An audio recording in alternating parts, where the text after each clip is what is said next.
हाँ सुनिएगा सर, हम किसी रिएक्शन के लिए क्या लिखते हैं, रेट ऑफ रिएक्शन लिखते हैं। जैसे मान लो फॉर एग्जांपल हमने लिखा A plus B gives product, ये लिख रहे थे, ठीक है। अगर मुझे इसके लिए रेट लो एक्सप्रेशन लिखना है, क्या लिखना है, तो रेट लो एक्सप्रेशन क्या होगा, R इज इक्वल टू के। फिर यहां पर क्या लिखते हो, कंसंट्रेशन। अब सुनना ये क्या लिखा हुआ है, अब अपन लाइन करके नोट्स में इसको लिखेंगे, क्लियर क्या लिखा है। जनरली आपके दिमाग के अंदर आ रहा होगा अब तक कि सर रेट लो एक्सप्रेशन में हमेशा यहाँ पे जो कंसंट्रेशन किसकी लिखते हैं, रिएक्टेंट की लिखते हैं, रिएक्टेंट की लिखते हैं, लेकिन ऐसा कोई जरूरी नहीं है। फिर यहाँ पर ये क्या है, रेट है, ये क्या है, रेट। रेट तो प्रोडक्ट की स्टेबिलिटी पे भी डिपेंड करती है, मतलब कोई रिएक्शन हो रही है उसकी स्पीड क्या प्रोडक्ट की स्टेबिलिटी पे डिपेंड करेगी कि नहीं करेगी, करेगी ना। सर क्या कैटलिस्ट का भी तो इफेक्ट होता है ना, मतलब तो कैटलिस्ट का भी इफेक्ट होगा कि नहीं होगा रेट में। तो सुनना यहाँ पर ये जो एग्जांपल लिखे हैं ये क्या बात प्रूव कर रहे हैं कि जनरली हम क्या मानते हैं, जो लाइनें लिखाने वालों सुनना, जनरली हम ये मानते हैं कि किसी रिएक्शन की रेट लिखने के लिए हम किसका यूज करते हैं, कैटलिस्ट को, सॉरी रिएक्टेंट का यूज किया जाता है, ठीक है। तो यहाँ पर ये जो पहला एग्जांपल ये क्या बता रहा है कि ये जो रिएक्शन है इसके अंदर इसकी जो रेट है वो किसके ऊपर डिपेंड कर रही है, कंसंट्रेशन ऑफ रिएक्टेंट पर डिपेंड कर रही है, क्लियर, कोई आपत्ति नहीं। सेकंड वाले के अंदर अगर अपन बात करते हैं, हाँ सेकंड वाले के अंदर बात करते हैं तो यहां पर भी देखना 1 2 और 3, इन तीनों ही रिएक्टेंट का यूज किया, ठीक है। थर्ड वाले के अंदर अगर अपन बात करते हैं तो बताओ इस रिएक्शन की रेट कंसंट्रेशन ऑफ किसके, रिएक्टेंट और कंसंट्रेशन ऑफ प्रोडक्ट पर डिपेंड कर रही है कि नहीं कर रही है। तो हम ये नहीं कह सकते, अगर आपको कोई स्टेटमेंट दे कि क्या रेट ऑफ रिएक्शन जो है क्या रिएक्टेंट की कंसंट्रेशन पर डिपेंड करती है, क्या कोई जरूरी नहीं है सर, रिएक्टेंट पर भी डिपेंड करती है, कुछ रिएक्शन के अंदर रिएक्टेंट के साथ साथ प्रोडक्ट पर भी डिपेंड करती है। तीसरा यहां पर अगर इसको देखोगे ना तो सर क्या सभी रिएक्टेंट की कंसंट्रेशन पर डिपेंड कर रही है क्या, तो एक पे तो डिपेंड कर रही है, दूसरे की आपने 1000 लीटर डाल दिया है ना, कंसंट्रेशन कितनी कर दी, 1000 मोलर कर दी कंसंट्रेशन, लेकिन 1000 की पावर क्या है, किसी की पावर जीरो होती है तो वैल्यू क्या हो जाती है 1, अरे किसी की पावर जीरो होती है, तो बताओ क्या सभी रिएक्टेंट की कंसंट्रेशन पर डिपेंड करे, ऐसा जरूरी है क्या, नहीं है ना। फिर आगे की बात करते हैं सर, इतनी अगर इस रिएक्शन के अंदर अगर आप ऑर्डर देखो, क्या देखो, ऑर्डर कौन से ऑर्डर की रिएक्शन है, तो ये फर्स्ट ऑर्डर की रिएक्शन है, मैं यहां लिखूंगा तो ये कौन से ऑर्डर की रिएक्शन है, फर्स्ट ऑर्डर। ये कौन से ऑर्डर की रिएक्शन है, तो ये लिखा है -1, ये लिखा है -1 और ये लिखा है +1, ये +1 है ना, तो ओवरऑल ऑर्डर कौन सा होगा, +1 ऑर्डर हो गया। तो सर इसका कौन सा होगा, -1 होगा ना, ये माइनस तो माइनस का 2, तो यहाँ पर ऑर्डर कौन सा है, -1 ऑर्डर की ये रिएक्शन है, क्लियर है। इसके अंदर अगर अपन बात करते हैं तो 2 -1, तो ये कौन से ऑर्डर की रिएक्शन है, फर्स्ट ऑर्डर की रिएक्शन है।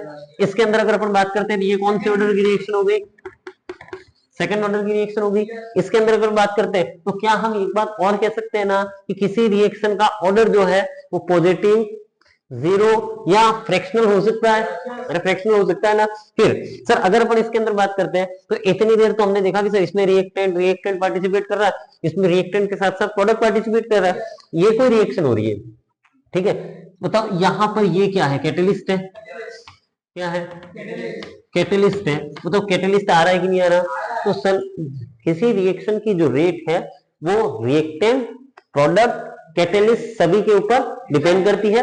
या फिर हम कह सकते हैं कि किसी रिएक्शन की जब रेट लो एक्सप्रेशन लिखा जाता है ना तो आपको पूछा जाएगा कि रेट लो एक्सप्रेशन में के लिए इनमें से कौन सा स्टेटमेंट गलत है, क्या पूछा जाएगा, कौन सा स्टेटमेंट गलत है। पहला स्टेटमेंट रेट लो एक्सप्रेशन में रिएक्टेंट को लिखा जाएगा क्या, राइट, क्लियर, रेट लो एक्सप्रेशन में प्रोडक्ट को लिखा जाएगा क्या, ठीक है। तीसरा क्या रेट लो एक्सप्रेशन में कैटलिस्ट को लिखा जाएगा क्या, लिखा जाएगा ना। सर हमने ऑर्गेनिक केमिस्ट्री में पढ़ा था रिएक्शन इंटरमीडिएट, अरे पढ़ा था ना। चौथा स्टेटमेंट कि क्या रेट लो एक्सप्रेशन में रिएक्शन इंटरमीडिएट को लिखा जाता है क्या, तो नहीं लिखा जाता है ना। रेट लो एक्सप्रेशन में रिएक्शन इंटरमीडिएट को कभी नहीं लिखा जाएगा। जनरली हम रिएक्शन लिखते हैं तो क्या होता है, रिएक्टेंट, प्रोडक्ट, कैटलिस्ट और एक इंटरमीडिएट होता है, तो रिएक्टेंट को भी लिखा जाता है, कैटलिस्ट को भी लिखा जाएगा, प्रोडक्ट को भी लिखा जाएगा, लेकिन उसके बीच का जो इंटरमीडिएट है उसको लिखा नहीं जाएगा। समझ में आ गया ना। इतनी देर आपके दिमाग में यही चल रहा था, कल से क्वेश्चन कर रहे थे कि सर जब भी रेट लो एक्सप्रेशन लिखेंगे किसको कौन लिखेगा, किसको लिखा जाएगा, रिएक्टेंट को। आज कंसेप्ट क्लियर हो गया। दूसरा ऑर्डर जो होता है वो जीरो भी हो सकता है, फ्रैक्शनल भी हो सकता है, पॉजिटिव भी हो सकता है, नेगेटिव भी हो सकता है, ऑर्डर कुछ भी हो सकता है। अरे क्लियर है, उतार लेना।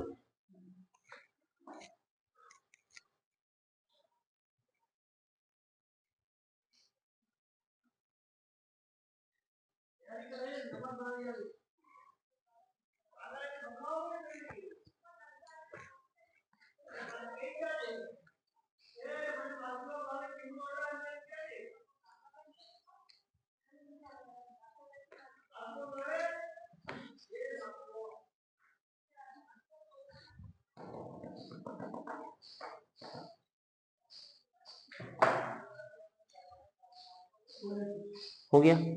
अब इसमें तीन चार जगह इंपोर्टेंट लगा देना जो डायरेक्टली पूछा जा सकता है। एक तो ये, एक इस पे इंपोर्टेंट लगा देना और एक इस पे इंपोर्टेंट लगा देना। इस पे 2-3 स्टार भी लगा देना। वैसे तो आपको डायरेक्ट कभी क्वेश्चन पूछा नहीं जाए, पर फिर भी अपने को कुछ रिएक्शन डायरेक्टली याद होने चाहिए। क्लियर? लिख लिया? अब यहां जो लिखा है इसको अपन वर्ड में लिखेंगे, ठीक है? जो अपन ने अभी थोड़ी देर पहले समझा ना कि रेट लो एक्सप्रेशन में रिएक्टेंट के साथ साथ प्रोडक्ट और कैटलिस्ट को भी इन्वॉल्व किया जा सकता है, फलाना फलाना फलाना जो भी है, ठीक है? तो लिखना from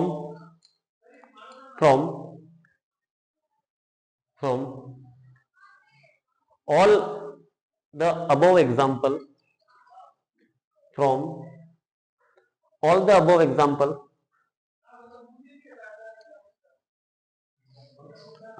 example, it is clear that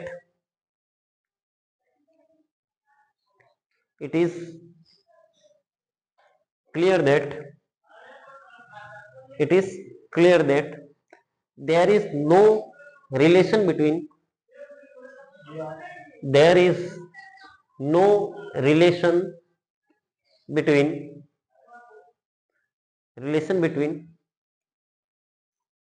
stoichiometric coefficient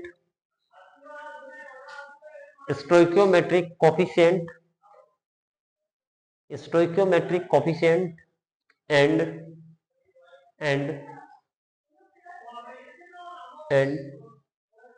order of reaction. मतलब समझ में आ गया?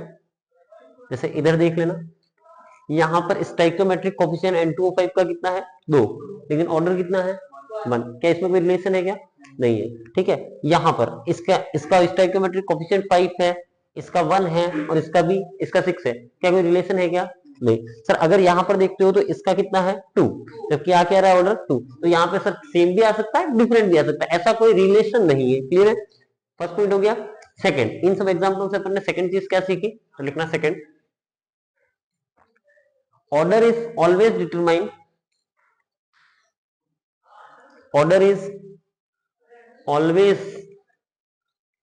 determined experimentally. Order is always determined experimentally, which is fixed, fix होता है। बट ठीक है, अब सुनना, बट क्या लिख रहे हैं, बट करके क्या लिख रहे हैं, मतलब आपने ये जो रिएक्शन ऐसे बैलेंस करी है, ठीक है?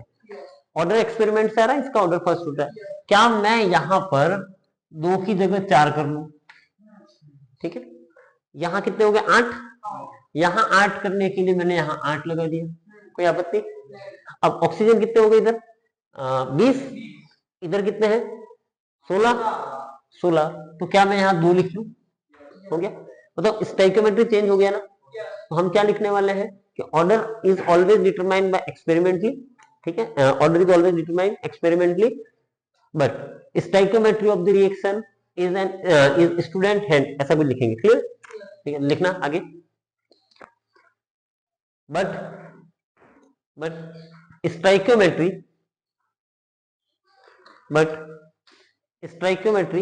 of the reaction, but stoichiometry of the reaction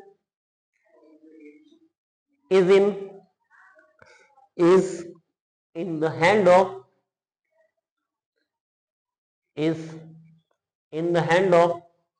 student,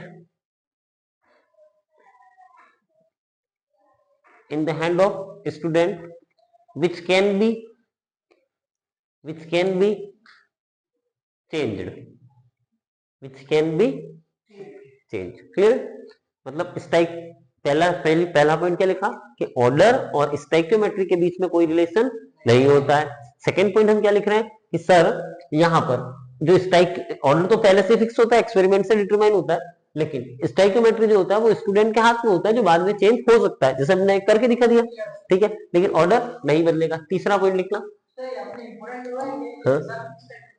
आपको इन तीनों में सबसे पहले, जैसे मान लो आपको कुछ वैसे तो आपको ऑर्डर दिया जाएगा, लेकिन फिर भी आपको ये चीजें याद रखनी. इतने एग्जाम्पल याद नहीं रहे तो एक आध दो एग्जाम्पल तो याद रखने ही रखने है ना. इसमें सबसे ज्यादा ये याद रखना. ठीक है, लिखना तीसरा RLE.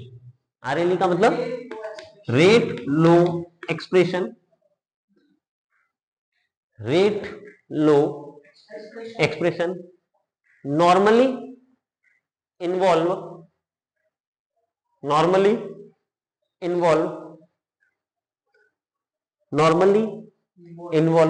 reactant but is may be involve catalyst, but it may be involve catalyst as well as product. एक नोट करके एक लाइन लिखना जो इंपॉर्टेंट है ना. हमने क्या लिखा था, RLE के अंदर कौन कौन आ सकता है, रिएक्टेंट. तो हमने लिख दिया normally involve reactant but it may be involve catalyst and product. क्या इन्वॉल्व नहीं होता है, रिएक्शन इंटरमीडिएट. ठीक है, तो वही लाइन लिख रहे हैं, अगली नोट करके लिखना. बट रिएक्शन इंटरमीडिएट क्या होता है, हमने ऑर्गेनिक में पढ़ रखा है. जैसे ये सब स्टेट, इससे प्रोडक्ट बन रहा है तो डायरेक्ट प्रोडक्ट ना बनते हुए बीच में एक कंडीशन आती है, उसे इंटरमीडिएट कहते हैं. But reaction intermediate will not appear, but reaction intermediate will not appear in RLE.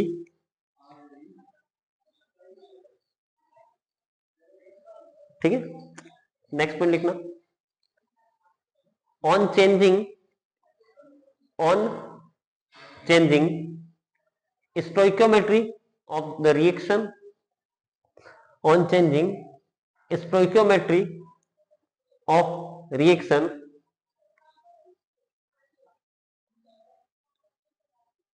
on changing stoichiometry of the reaction, rate of reaction and rate constant, rate of reaction and rate constant are changed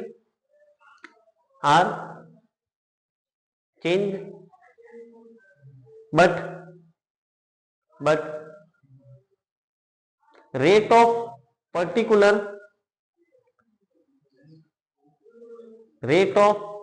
a particular substance remain same.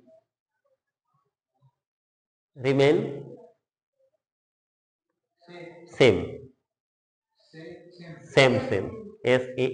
Clear है? अब एक और बात सुनना. Reaction generally दो type की होती है. एक होती है एलिमेंट्री रिएक्शन, और दूसरी होती है non elementary reaction. Elementary reaction क्या होता है, नॉन एलिमेंट्री रिएक्शन क्या होता है, इसके बारे में अपन डिस्कस करेंगे. क्लियर है? वो रिएक्शन जो एक स्टेप में पूरी हो जाती है. ठीक है, दो टाइप की रिएक्शन होती है. Reaction are complete in a single step, उन्हें क्या बोला जाता है, एलिमेंट्री, या इसी का एक और नाम होता है सिंगल स्टेप रिएक्शन. क्या बोला जाता है, सिंगल स्टेप रिएक्शन. तो reaction which are complete in a single step. ठीक है, नॉन एलिमेंट्री रिएक्शन का मतलब क्या होता है कि reaction which are complete more than one step. Clear है? अब सुनना, सिंगल स्टेप रिएक्शन जो होती है, सिंगल स्टेप रिएक्शन, तो आप एक लाइन लिखे पहले एलिमेंट्री रिएक्शन, एलिमेंट्री रिएक्शन पहले लिख ले, फिर अपन इसको समझा देंगे। एलिमेंट्री रिएक्शन सामने एरो करके लिख देना। Reaction which are complete in a single step, reaction which are complete in a single step, ठीक है, are known as single step और elementary reaction। दूसरी लिखना non elementary, non elementary reaction. Non elementary में क्या लिखोगे? Reaction which are complete in more than one step, reaction which are complete in more than one step। Clear? कोई आपत्ति? अब सुनना सर, सिंगल स्टेप की जो रिएक्शन है अपन यहाँ पे क्या लिखने वाले, इधर देखना। हमने क्या बोला कि सर स्टोइकियोमेट्रिक कोफिशिएंट और ऑर्डर का कोई लेना देना नहीं होता, लेकिन जितनी भी सिंगल स्टेप रिएक्शन है, जितनी भी सिंगल स्टेप रिएक्शन है ना, उनका जो ऑर्डर होगा वो उनकी स्टोइकियोमेट्रिक कोफिशिएंट के जैसा ही होगा। समझ में आ रहा है? सिंगल स्टेप रिएक्शन का जो ऑर्डर है वो उनके स्टोइकियोमेट्रिक कोफिशिएंट के बराबर होगा, और मल्टी स्टेप का तो होना नहीं है, ठीक है। लेकिन अगर हम बात करते हैं किसी रिएक्शन को आप देख के नहीं बता सकते कि सिंगल स्टेप है या एक से ज्यादा स्टेप की, जैसे फॉर एग्जांपल मैं आपके सामने एक रिएक्शन लिखूं कि sir C C C C B R की रिएक्शन KOH के साथ में कराई, ठीक है, यहां ये बना और यहां मैंने बाय प्रोडक्ट में बाहर निकाल दिया KBr, ठीक है। अब बताओ ये रिएक्शन दिख कितने स्टेप की रही है?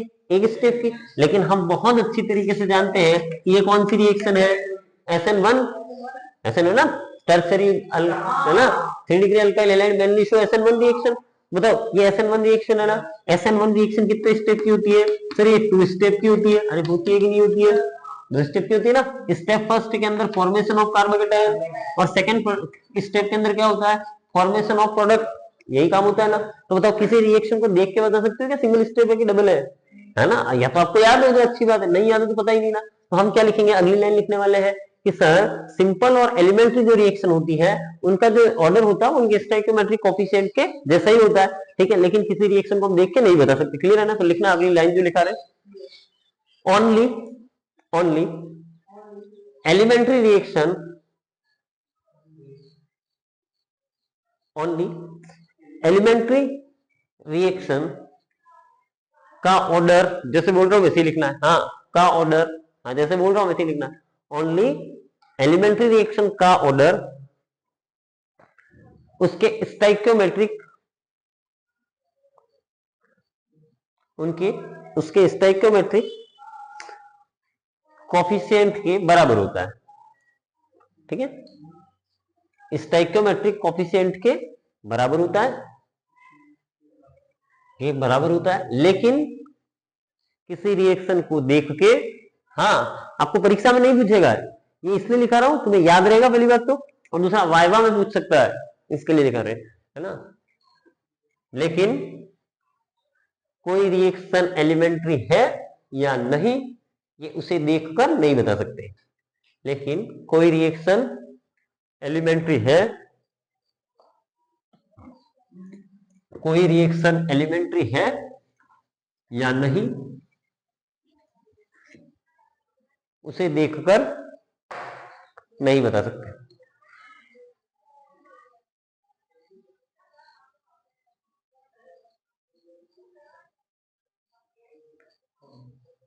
ठीक है। अब अपन और आगे की एक लाइन और लिखने वाले, क्या लिखेंगे सुनना कि सर किसी रिएक्शन का ऑर्डर जो है ना वो आपके एनवायरमेंट, उसके कंडीशन, रिएक्शन हर कोई काम हो रहा है, जैसे आपको आलू पकाने हैं, ठीक है, आपको क्या करना है? आलू को पकाना है। तो उसके देखो कंडीशन नंबर 1, आपने आलू लिया, कोयले लिए, कोयले को जलाया, उसमें आलू डाल दिया, तब भी आलू पकेगा, ठीक है। कंडीशन क्या लगाई हमने? कोयले को जला के पकाया। सेकेंड, आलू पकाने का दूसरा तरीका, आपने आलू को काट दिया, एक तपेली ली, उसमें पानी भरा, उसमें पका रहे हो, तब भी आलू पकेंगे। तीसरा, आपने प्रेशर कुकर लिया, उसमें पानी भरा, उसके अंदर आलू डाल दिए, तब भी आलू पकेगा ना। आलू तीनों ही कंडीशन में पकेगा। बताओ तीनों ही कंडीशन में क्या सेम टाइम में पकेगा क्या? नहीं, अलग अलग हो। मतलब अगर हम यहाँ पे क्या लिख रहे हैं कि किसी रिएक्शन का जो ऑर्डर है ना, उसके आसपास की जो कंडीशन है, मतलब जिस कंडीशन के अंदर वो रिएक्शन हो रही है, वो कंडीशन चेंज करने पर किसी रिएक्शन का ऑर्डर बदल जाता है। क्लियर है? ऑर्डर किस पे डिपेंड करता है? तो कंसेंट्रेशन पर तो डिपेंड करता ही करता है। आसपास की जो कंडीशन है, जिस कंडीशन के अंदर रिएक्शन हो रही है, वो बदलने पर भी क्या हो जाता है? ऑर्डर बदल जाता है। तो लिखना, हाँ मैं लिखाऊंगा अभी थोड़ी देर बाद में कहां से क्या हो रहा है। लिखना, order of the reaction, order of the reaction, order of the reaction also change with,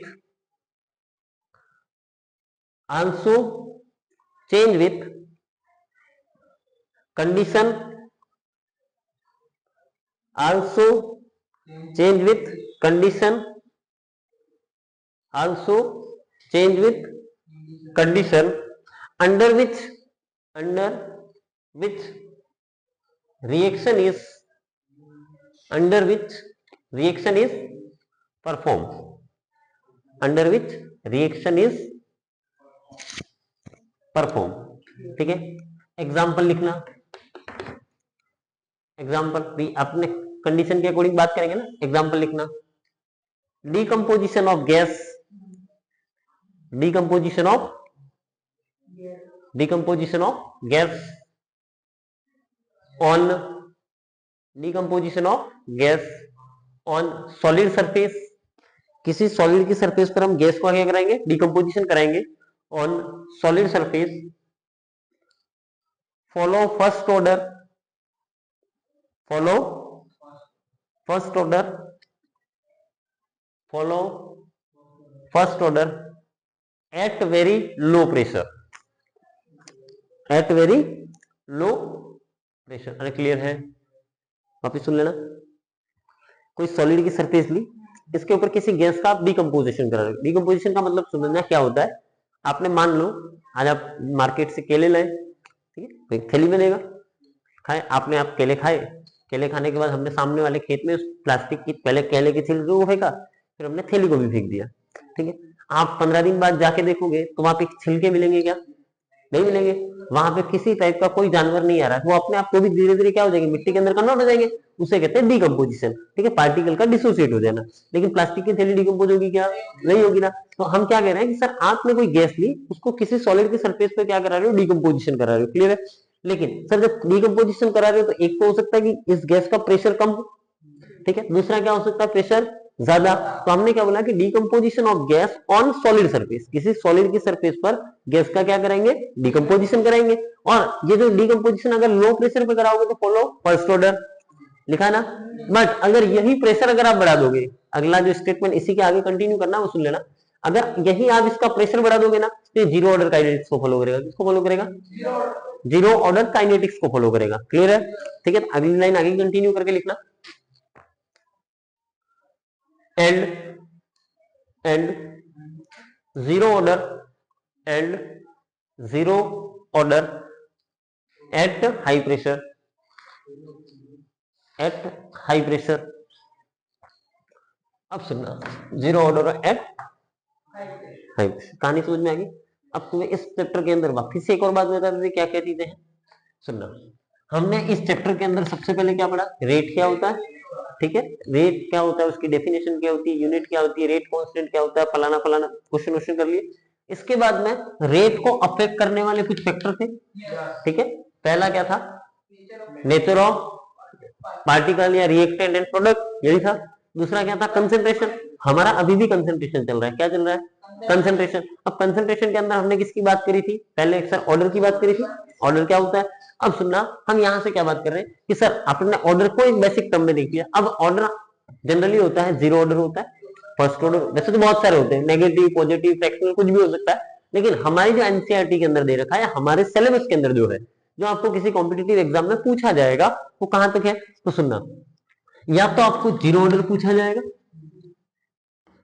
या फर्स्ट ऑर्डर, या सेकेंड ऑर्डर। ठीक है, अब तुम्हारी एनसीईआरटी में ये दो दे रखे, कितने दे रखे? दो। हम क्या पढ़ेंगे? ये दोनों पढ़ेंगे। फिर पहले तो पूछा जाएगा कि सर इन दोनों के बारे में, दो टाइप के क्वेश्चन बनेंगे, जब अपन इसको पढ़ेंगे तो आपको आराम समझ में आ जाएगा। ठीक है, हम इसको सेकंड ऑर्डर को ना पढ़ते हुए हम यहाँ पर लिखेंगे nth ऑर्डर। कौन सा ऑर्डर? एन मतलब कोई भी आ जाएगा। जब पढ़ेंगे तो बात करेंगे कि सर nth ऑर्डर में इसको नहीं लेना है, इसको लेना है, क्या होता है क्या नहीं होता है। तो अगली हेडिंग क्या डालोगे? Zero order kinetics. क्या डालोगे? Zero order kinetics.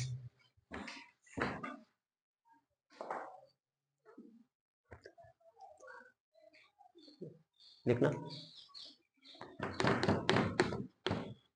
Zero order kinetics. अब जीरो ऑर्डर काइनेटिक्स का मतलब सुनना है क्या होता है। ठीक है, आपने बोला कि सर, मैंने बोला ए से क्या बन रहा है? बी बन रहा है। क्या बन रहा है?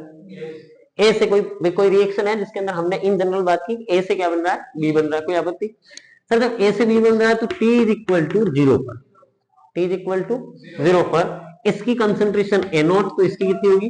जीरो। अरे जीरो होगी ना sir. T is equal to T second पर, कितने सेकंड पर? T is equal to T second पर। बताओ इसमें से कुछ खत्म होगा तो इधर कुछ बनेगा ना। मैंने बोला इसमें से x खत्म होगा तो इधर कितना बनेगा? इसका स्टोइकियोमेट्रिक कोएफिशिएंट के अकॉर्डिंग x ही बनना है। तो यहाँ पर कितना, यहाँ पे बना ए नॉट माइनस एक्स, इतना बचा है। यहाँ पर कितना बनेगा? x। कोई आपत्ति नहीं है ना। अब सुनना, हम जानते हैं, ठीक है, हम एक बात जानते हैं कि sir r is equal to K A not a की पावर जीरो, ऐसे ही लिखोगे ना। हम जानते हैं, ये बात हम जानते हैं। कहां से जानते हैं? अभी थोड़ी देर पहले लिखा था कि सर जीरो ऑर्डर मतलब कि अगर ऑर्डर जीरो है तो उसके रेट लो एक्सप्रेशन के अंदर जितने भी आप रिएक्टेंट प्रोडक्ट सबका लोगे उन सबका जो ऑर्डर जो होगा वो सब सॉरी क्या बोलते हैं, कंसंट्रेशन टर्म जो होती है उनकी पावर का सम क्या होगा? जीरो। तो ये बात हम जानते हैं। ठीक है, इस रिलेशन सर यहाँ पर जो आप लिखते हो ना कंसंट्रेशन एट टी टाइम पे लिखेंगे। कब लिखेंगे? T time. कब लिखोगे आप? टी टाइम पर। मतलब आपको यहाँ पे कंसंट्रेशन ये भी लिख सकते हो और ये भी लिख सकते हो, लेकिन आपको ये पता होना चाहिए कि रेट लो एक्सप्रेशन में आप जो कंसंट्रेशन लिखते हो वो कौन सी टाइम की लिखोगे? टी टाइम की। अब अगर हम ये बात रिलेशन जानते हैं तो इस रिलेशन से अपने को एक बात समझ में आती है कि are is equal to K A naught minus x की पावर जीरो। अरे क्लियर है? किसी की पावर जीरो होती है तो वैल्यू क्या हो जाएगी? वन। तो हम कह सकते हैं ना कि जीरो ऑर्डर रिएक्शन के लिए सर रेट कांस्टेंट और रेट ऑफ रिएक्शन क्या हो जाता है? बराबर होगा। अरे समझ में आ रहा है? यहां से हो गया ये relation number, equation first. Clear है? यहां तक उतारो।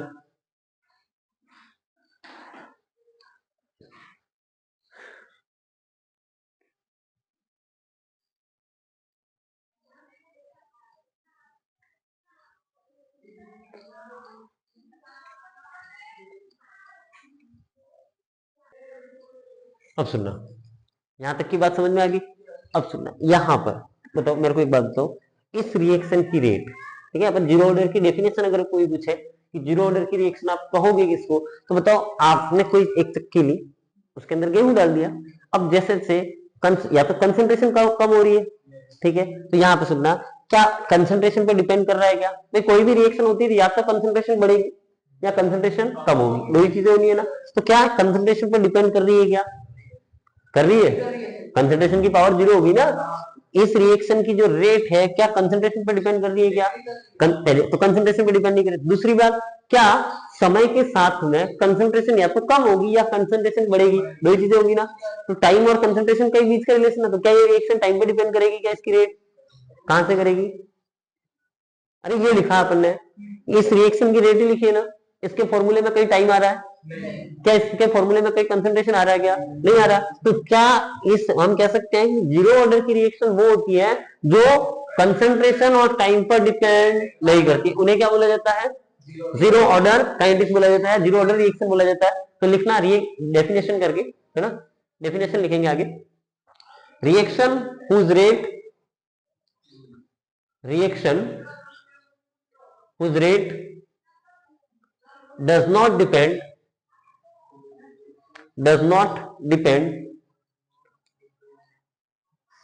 upon does not depend upon concentration and time,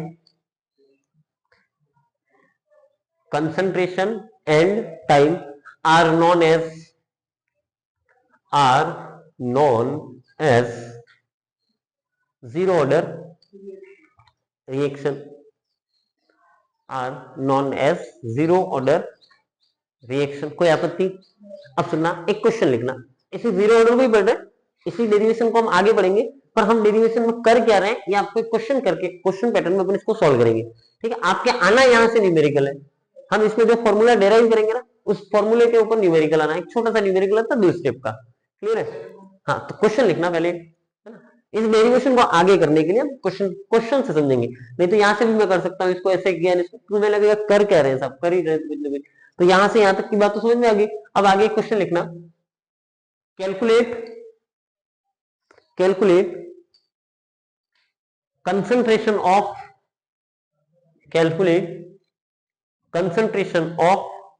A and B, calculate concentration of A and B after t time, small t करना है ना, after t time, as well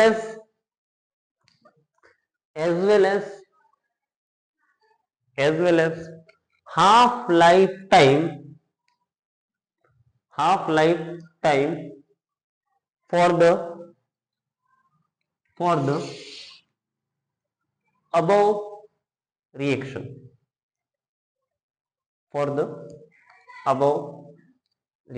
ठीक है। आपको ये आपका क्वेश्चन कैसा आएगा?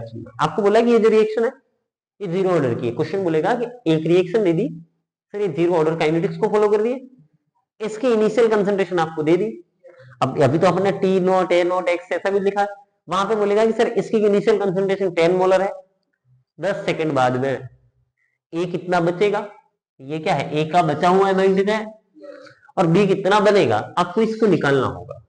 ठीक है, समझ में आ गया ना। इससे क्वेश्चन कैसा आएगा, एक रिएक्शन देगा, उसमें बोलेगा कि सर ए की इनिशियल कंसंट्रेशन इतनी है, मतलब आपको ए नोट दे दिया, बोलेगा 15 सेकंड बाद, कितने सेकंड बाद, 15 सेकंड बाद ए की बची हुई कंसंट्रेशन बताओ, या बी की बनने वाली कंसंट्रेशन बताओ। कोई आपत्ति इसमें नहीं है, नॉर्मल सा क्वेश्चन है। अब इधर देखना, क्या मैं लिख सकता हूं इसी चीज को मैं यहां ऊपर लिख रहा हूं, क्या हम कह सकते हैं R is equal to K.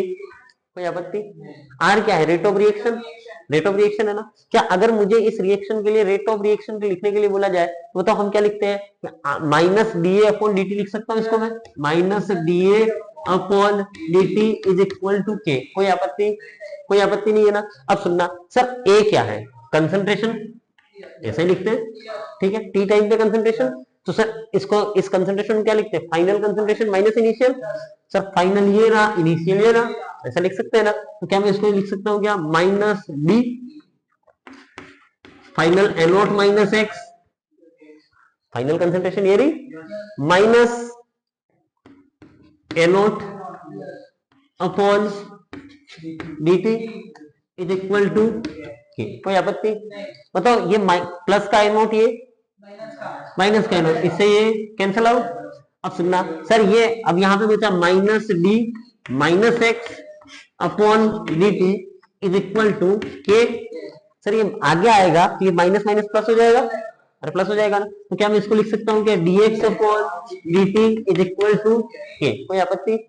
Sir अगर मैं यहां से वेरिएबल को शिफ्ट कर दूं, क्या कर दूं, इधर उधर ट्रांसफर कर दूं, तो क्या मैं इसको लिख सकता हूँ क्या कि dx is equal to K dot dt, अरे लिख सकते हैं क्या। अब इधर वाले को मैं रख करूं, कोई आपत्ति नहीं है ना। हाँ, अब सुनना, अगर मैं इंटीग्रेशन करता हूं, क्या करता हूं, इंटीग्रेशन को हिंदी में कहते हैं समाकलन। क्या कहते हैं, समाकलन, जिसको हम क्या कहते हैं, इंटीग्रेशन। क्लियर, इंटीग्रेशन करते हैं। अब देखना सर, मैंने लिखा dx is equal to K dot dt, integration sir 0 to x, यहां पर 0 टू t, यहां पर जो वेरिएबल होगा उसको लिखेंगे ना। अब सुनना सर, इसका मतलब क्या होता है, अपर लिमिट माइनस लोअर लिमिट, और ऐसे लिखेंगे सर। क्या इसको ऐसे लिख दो कि सर 0 से x, सर यहाँ पे ये जो कांस्टेंट है बाहर आ जाता है, इतना तो पढ़ा ही होगा ना, ठीक है। तो के डी टी, ऐसे के डी टी ऐसे लिखते हैं ना सर यहाँ, या फिर इसको डायरेक्ट लिख देते हैं टी 0 टू टी। कोई आपत्ति? वापिस लिखो, आ गया समझ में। अब सुनना, upper limit minus lower limit is equal to K T minus 0। Clear? यहां पर क्या आएगा, x is equal to K T. बताओ ये क्या था, x क्या था थोड़ी देर पहले? सर बी की बनने वाली कंसंट्रेशन थी ना, है ना? ये क्या है, equation second, concentration of B at T time,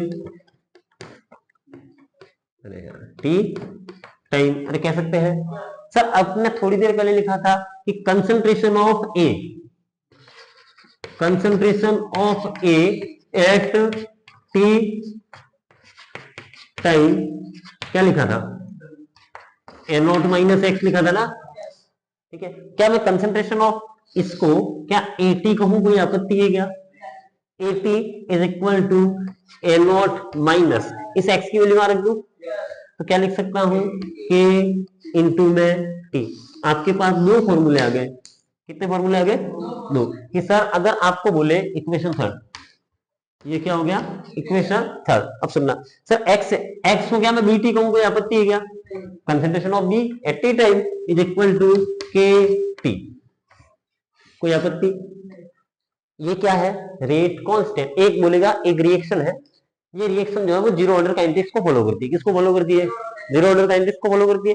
या तो आपको रेट कांस्टेंट दिया जाएगा या आपको ऐसी कोई इंफॉर्मेशन दी जाएगी जिससे आप इसको कैलकुलेट कर लोगे, ठीक है? बोलेगा कि सर जो बी है या जो प्रोडक्ट है बन रहा है उसके टी टाइम पर कंसंट्रेशन क्या होगी, तो आपको सीधा लिखना है ये फॉर्मूला।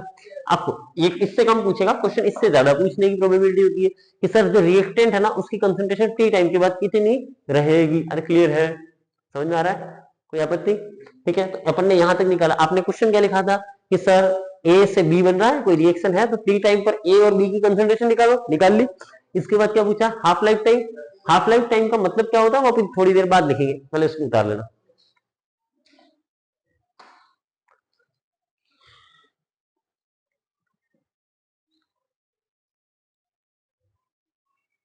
हो गया, कोई आपत्ति? अब अगला लिखना T life time, T life time, T life time for zero order reaction. आपको तो हाफ लाइफ टाइम पूछा और आपको टी लाइफ टाइम पूछे, 25% पूछे, 50%, कोई भी पूछे, अपन 10 सेकंड के अंदर आंसर निकाल लेंगे, है ना?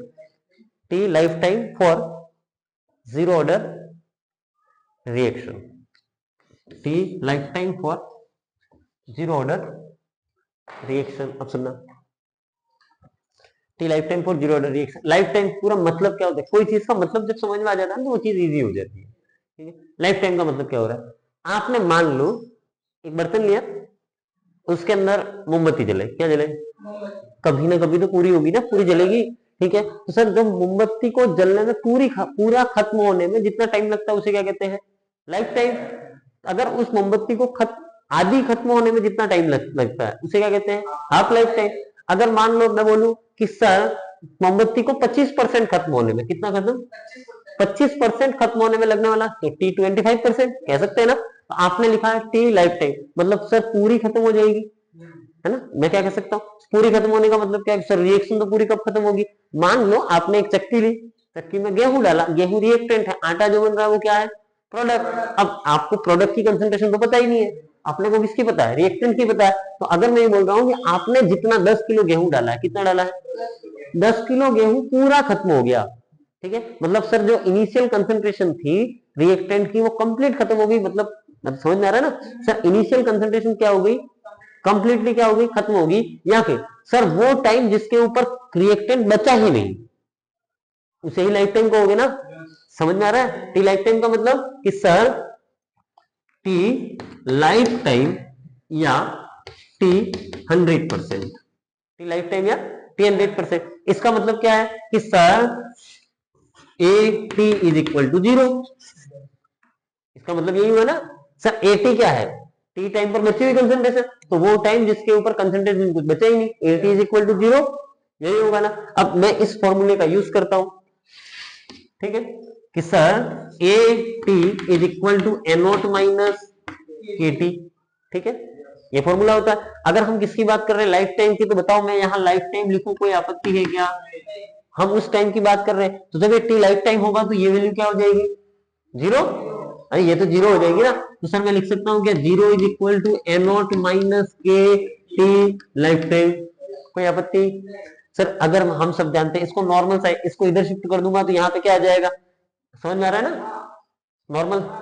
तो क्या लिख सकता हूं क्या कि K T life time is equal to A naught. कोई आपत्ति? Sir T life time is equal to क्या हो गया, ए नॉट बाय के। कोई आपत्ति है क्या, ए नॉट बाय के। अरे समझ में आ रहा है, कोई आपत्ति नहीं है ना। अब सुनना, मैं को एक बात बताऊं, नॉर्मल सी एक बात पूछूं, ये जो रिएक्शन हो रही है, ठीक है, मैं 10 किलो गेहूं लूंगा, रिएक्शन 10 मिनट में पूरी हो रही है, मैं गेहूं का अमाउंट 20 किलो कर दूं, तो रिएक्शन लेट तक चलेगी ना, लाइफ टाइम बढ़ेगा कि नहीं बढ़ेगा। तो इन दोनों के ये इनिशियल कंसंट्रेशन है, अगर आप इनिशियल कंसंट्रेशन बढ़ा दोगे तो लाइफ टाइम बढ़ेगा ना, डायरेक्टली प्रोपोर्शनल का रिलेशन है, डिपेंड कर रहा है कि नहीं कर रहा, समझ में आ रहा है ना। तो यहाँ पर यह हमारे पास में आ गया टी लाइफ टाइम का फॉर्मूला, ठीक है, इक्वेशन नंबर 4। क्लियर है। अब हम आधे, तो अब ये लिखे टी लाइफ टाइम, लिखे टी लाइफ टाइम लिखे,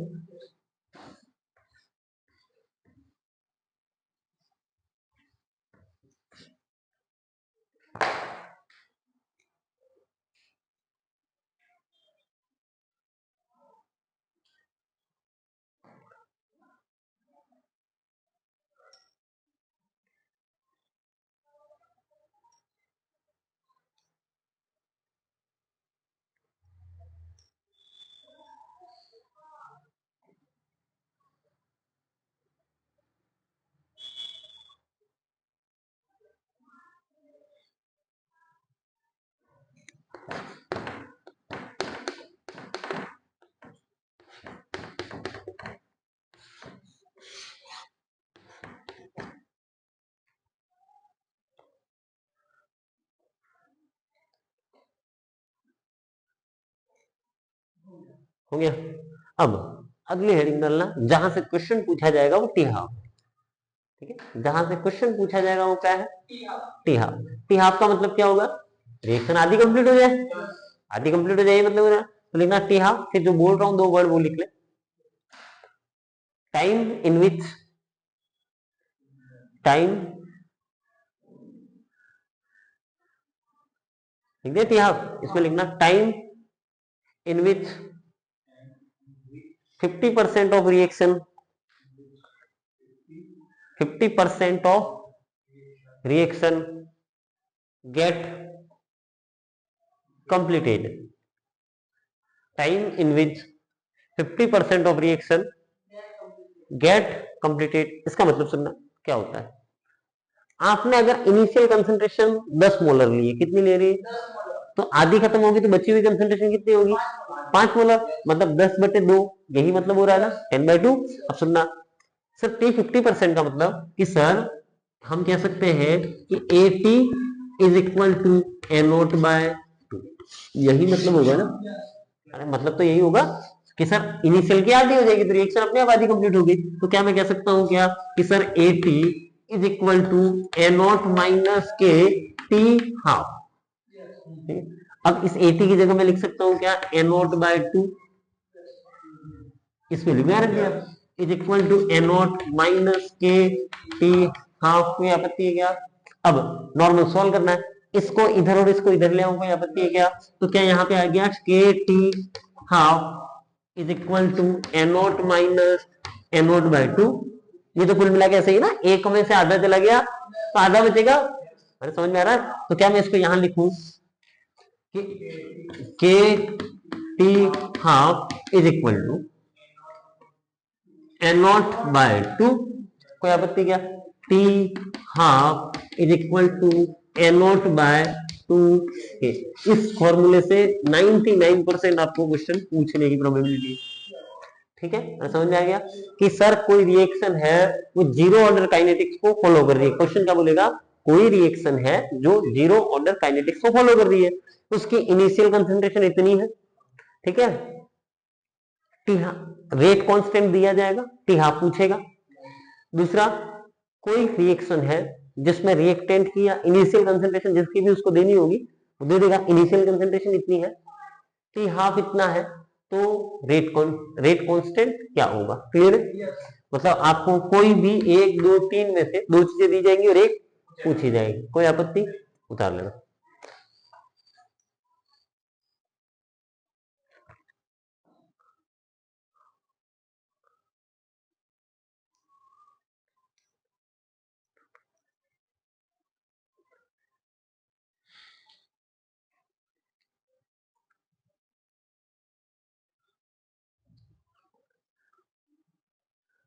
नेक्स्ट क्लास में अपन ग्राफ पढ़ेंगे, इसको पढ़ के आना। और कल आपकी शायद छुट्टी होगी, शायद क्या 70% छुट्टी होगी। हाँ, मेरे एग्जाम है। मैं आऊंगा ही शाम को 7 बजे, सुबह 7 बजे, 6:30 बजे जाऊंगा, शाम को 7 8 बजे आऊंगा।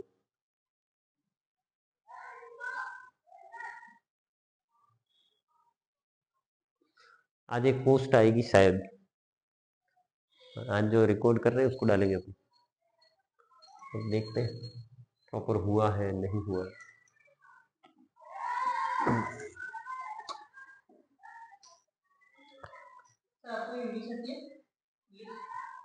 कैसी?